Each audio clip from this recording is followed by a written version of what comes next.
Okay, so today is Friday, August 2nd. I've had a great morning so far this morning. I woke up this morning at 5:30 at the mission and I did my chore outdoors, which was picking up the women's sidewalk. And then I went out and actually went right around the corner, right over there on the other side of the parking lot, and did my morning meditation, waiting for the sun to come up and waiting for breakfast, because we can get in line at I think about 6:30 is when the line starts, but I mean, I don't know, I usually try and get there around there. So yeah, I went and had breakfast, and then I went down to the park and did a little bit of meditation and yoga in Bronson Park, and started singing. During my yoga, you know, obviously yoga is a very vocal practice. It's a movement practice. And during my meditation this morning, finally my eyes gazed upon the United States flag, and it was poised right behind a maple tree or whatever tree is out front of City Hall. And in my mind I hear, "My country, 'tis of thee." And of course I have to do everything 3 times because 3 is so important. So I had to sing it 3 times, "My country, 'tis of thee." And on the 3rd attempt, I finally figured out what the lyrics actually are supposed to be. My country, 'tis of thee, sweet land of liberty, of thee I sing. Land where my mother cried, land where my fathers died. From every mountainside, let freedom ring. Okay, that was just a typical dope head or somebody who doesn't pay attention at all. But I have the perfectly clear walk sign here and just blows right through the light, not even paying any attention. So yeah. So then I happened to glance over, and here is this huge crowd of older, probably baby boomer generation Americans following a tour guide.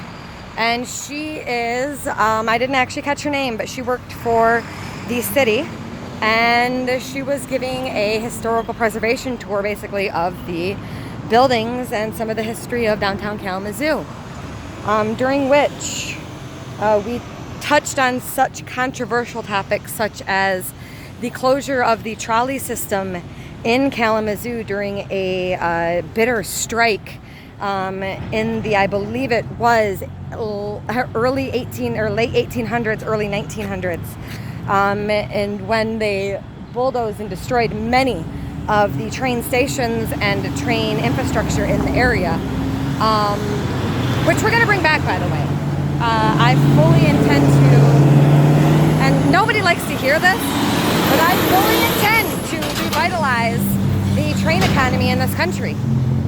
There is no reason that we can't come up with a more modern system, such as elevated trains that run on roller coaster type track, that would make transportation to and from locations extremely easy and efficient for very little cost. I mean, I looked on Alibaba.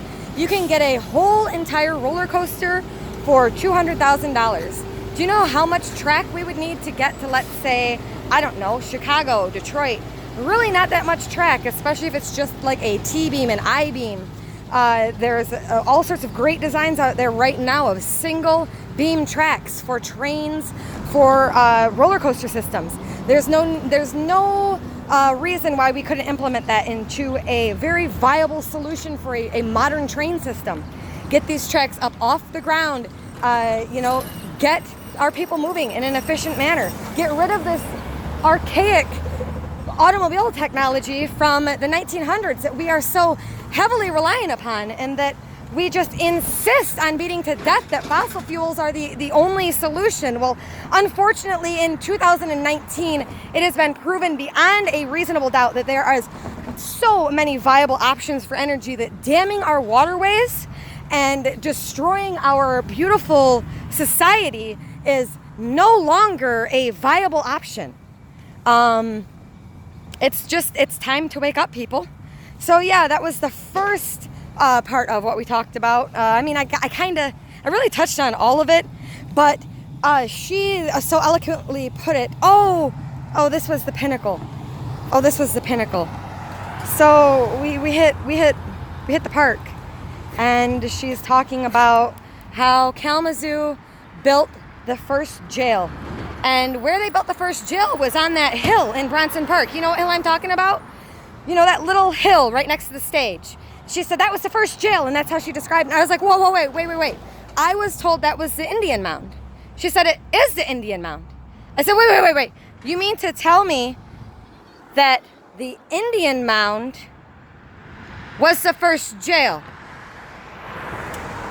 Do you know what that made me think? How many Indian mounds are there around this country? And how many Indians were in this beautiful land before those mounds were so eloquently mounded there by our beautiful forefathers? That's really what that made me think of.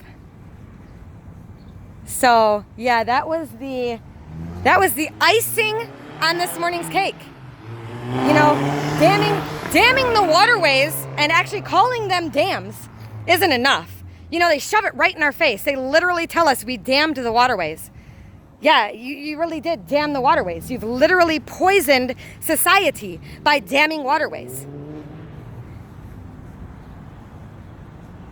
And through placing more love and emphasis on a ghost than your own ghost,